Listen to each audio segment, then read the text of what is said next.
Hello दोस्तों, नमस्ते प्रणाम। मैं सुनीता यादव आज अपने यूट्यूब चैनल पे आप सब लोग का स्वागत करती हूँ।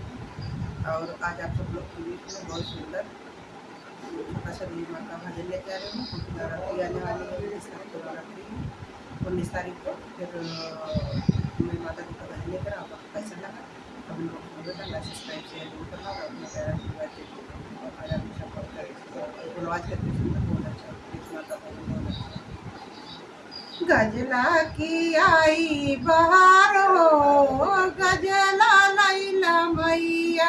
गजला की आई बहार हो, गजला लैला मैया।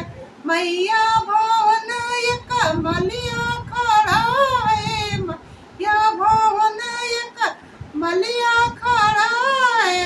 हथवा में अड़ौल के हार ओ हरावा लैला मैया।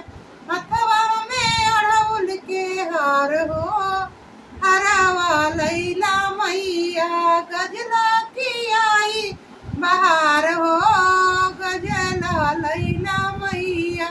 गजला की आई बहार हो, गजला लैला मैया। मैया दुआरे का कमरा खड़ा है, मैया दुआरे का कमरा खड़ा है। हथवा में लिए सजी धार हो, धरिया लैला मैया। हथवा में लिए सजी धार हो, धरिया लैला मैया। गजला की आई बहार हो, गजला लैला मैया। गजला की आई बहार हो, गजला लैला मैया।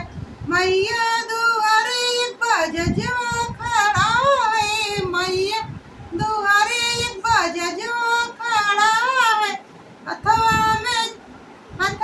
चुनरी लिए लाल हो, चुनरी लैला मैया। हथवा में लिए चुनरी गोटेदार हो, चुनरी लैला मैया। गजला की आई बहार हो, गजला लैला मैया। गजला की आई बहार हो, गजला लैला मैया। मैया दुआरे एक बालक खड़ा है, मैया दुआरे एक बालक खड़ा है।